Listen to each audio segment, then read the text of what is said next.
नमस्कार and welcome back to my YouTube channel rising star 2.0। दोस्तों, अगर आप BRAB यूनिवर्सिटी मुजफ्फरपुर से BA BSc और बीकॉम सत्र 2021 से 24 पार्ट 1 का एग्ज़ाम दे रहे हैं तो ये वीडियो आपके लिए इम्पोर्टेंट है, क्योंकि जैसे कि आप लोगों को पता है कि अभी यूनिवर्सिटी में जो है एग्ज़ाम चल रही है पार्ट 1 की, और इसके आधार पे ऑनर्स पेपर की एग्ज़ाम चल रही है। और आज जो पेपर होने वाला है, जो भी छात्र जिनका 21 नवंबर को परीक्षा होना था और पोस्टपोन किया गया था 2 नवंबर को, तो आज एग्ज़ाम होगा। भले ही यूनिवर्सिटी आज बंद है, लेकिन एग्ज़ाम अब सभी का होगा, तो आप जाकर के एग्ज़ाम दे देंगे। अब बात हम करेंगे इस वीडियो में कि जो भी छात्र जिनका सब्सिडी विषय की अब परीक्षा होगी, जैसे कि आप लोगों को पता है कि कल से सब्सिडी विषय की परीक्षा जो है स्टार्ट हो जाएगी। और जो छात्र जिनका भी सब्सिडी है जिसके अकॉर्डिंग उसके अकॉर्डिंग वो जाकर के परीक्षा देंगे। तो इस वीडियो में मैं आपको बताऊंगा कि आप पार्ट 1 जो सब्सिडी पेपर की जो परीक्षा होने वाली है उसकी तैयारी आप कैसे कर सकते हैं, कितना पेज आप लिख सकते हैं, और इसमें पास मार्क्स क्या रहता है और क्या नंबर इसका जुड़ता है या नहीं जुड़ता है। अगर आप ये सारी जानकारी जानना चाहते हैं तो वीडियो में अंत तक जरूर बने रहिएगा। और फर्स्ट टाइम हमारे चैनल पे जुड़ रहे हैं तो चैनल को जरूर सब्सक्राइब कर लीजिएगा, ताकि आने वाले हर वीडियो का नोटिफिकेशन आपको मिलती रहे। तो चलिए हम स्टार्ट करते हैं और एक एक करके सारी बातों को आपको बताते हैं।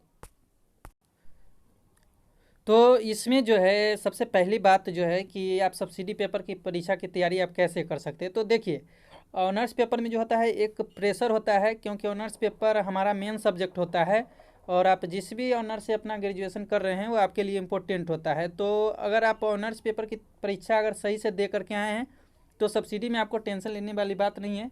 मैं इस वीडियो में कुछ ट्रिक आपको बताऊँगा, जिसको अगर आप सही से फॉलो करेंगे तो आसानी पूर्वक आप जो है सब्सिडी में अच्छा नंबर ला सकते हैं। आगे मैं इस वीडियो में बताऊंगा कि इसका नंबर जुड़ता है या नहीं जुड़ता है, अगर जुड़ता है तो कहाँ जुड़ता है और इसमें पासिंग मार्क्स कितना रहता है। तो सबसे पहली बात कि आप तैयारी कैसे करेंगे। तो आपके पास कोई भी गेस पेपर होगा, उससे आप जो है 2 से 4 चैप्टर आप पढ़ लेंगे, 2 या 4, ज़्यादा चैप्टर आपको पढ़ने की ज़रूरत नहीं। मैं जो बता रहा हूँ आप उसको ही फॉलो कीजिए, इसमें ज़्यादा प्रेशर लेने की ज़रूरत नहीं है। आप कोई भी 2 चैप्टर आप पढ़ लीजिए या 4 चैप्टर पढ़ लीजिए, 2-2 चैप्टर करके आप ग्रुप वाइज। अगर आपके ऑनर्स पेपर यानी कि सब्सिडी में आता है, जैसे बहुत ऐसे सब्सिडी है जिसमें ग्रुप ए और ग्रुप बी करके दिया गया हो रहता है, तो उस दोनों ग्रुप से आप 2-2 चैप्टर पढ़ लें और उसकी तैयारी आप करें, और वही आप जा करके लिख सकते हैं। सारा कुछ जो है एक ही लगभग कनेक्टिविटी ही रहता है, तो आप जो है लिख सकते हैं। अब चलिए हम इसकी बात कर लेते हैं कि कितना पेज में आप लिख सकते हैं। तो दूसरी बात यह है कि आप जो है इसको, अगर आपका सब्सिडी पेपर है तो अब 10 से 15 पेज यानी कि 15, हाँ 15 से 17 पेज अगर आप लिख देते हैं तो ये अच्छा माना जाता है। अगर आप सब्सिडी पेपर में आप इतना अगर आप लिख देते हैं अच्छे से, जैसे कि कुछ अगर टॉपिक आप पढ़े हुए हैं और उसी को मिला मिला करके अगर आप लिख देते हैं 15 से 17 पेज अच्छा तरीके से, यानी कि हैंड राइटिंग वगैरह के साथ, तो ये अच्छा माना जाता है। अब बात कर लेते हैं पास मार्क्स क्या है और नंबर इसका जुड़ता है या नहीं जुड़ता है। तो चलिए हम बताते हैं आपको। तो देखिए, इसमें पास मार्क्स जो होता है वो 33% होता है, यानी कि 33% आपको चाहिए। अगर आपका 100 का हो रहा है पेपर, सब्सिडी पेपर, तो इसमें आपको 33 नंबर लाना अनिवार्य होगा। अगर आप इससे कम लाते हैं तो क्या होगा ये मैं आपको बताता हूँ, कि आप प्रमोट कर दिए जाएंगे, यानी कि फेल तो नहीं होंगे आप, लेकिन प्रमोट कर दिए जाएंगे। तो इसमें पासिंग मार्क्स आपको लाना हो पड़ेगा, यानी कि कम से कम आपको पास मार्क्स चाहिए ही चाहिए। और दे भी देता है यूनिवर्सिटी, ऐसा नहीं है कि अधिकतर स्टूडेंट को जो है पास कर ही देता है अगर आप सही से लिखते हैं 10 से 15 पेज। तो 33% आपको मार्क्स चाहिए, यानी कि अगर आपका 100 नंबर का सब्सिडी पेपर का परीक्षा हो रहा है तो आपको 33 नंबर लाना होगा। लेकिन अगर आपका जो है अगर 80 वगैरह का एग्ज़ाम हो रहा है तो शायद 22 या 23 नंबर होता है इसका, 33%। तो इतना मार्क्स आपको लाना पड़ेगा अगर आप 80 नंबर का ही अगर आपका जो है सब्सिडी पेपर है तो। अब बात कर लेते हैं कि क्या इसका नंबर जुड़ता है या नहीं जुड़ता है।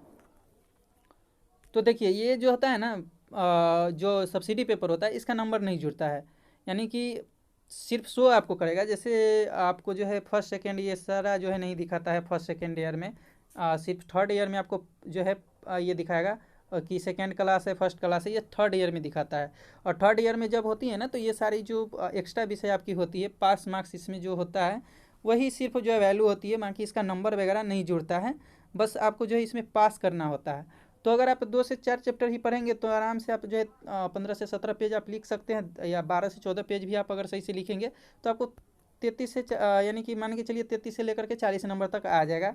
तो अगर इतना भी आपका आ जाता है तो नंबर भले ही आपका कम शो होगा। जैसे फर्स्ट ईयर में टोटल मिला करके अगर आपका ऑनर्स पेपर का ये सही रहता है। वैसे मैंने वीडियो बना रखा है कि फर्स्ट होने के लिए क्या क्या चीज़ें ज़रूरी है। वैसे परीक्षा के बाद फिर से मैं एक वीडियो लेकर के आऊँगा जिसमें सारे कुछ क्लियर करूँगा, ताकि आप सेकेंड जो भी पार्ट की आपकी परीक्षा होगी उसमें आप अच्छा परफॉर्मेंस कर सकें। तो इसमें जो ऑनर्स पेपर का ही सिर्फ नंबर का वैल्यू होता है, बाकी ये सब सिर्फ पासिंग मार्क्स चाहिए। तो पासिंग मार्क्स के लाने के लिए आप 2 से 4 चैप्टर पढ़ लें और उसी को आप जो है मिला करके अच्छे तरीके से 15 से 17 पेज में आप लिख देंगे तो आप समझ गए होंगे कि इसका नंबर जुड़ता नहीं है सिर्फ, लेकिन पासिंग मार्क्स आपको चाहिए ही चाहिए। अगर अगर आप पासिंग मार्क्स से कम लाते, अगर 32 नंबर आप ले जाते तो फिर आपको जो है प्रमोट कर दिया जाएगा, फेल नहीं करेंगे, प्रमोट कर दिया जाएगा।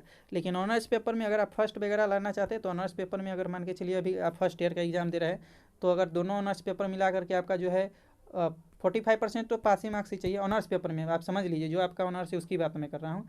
और इसके बाद जो है आपको इसके अलावा जो है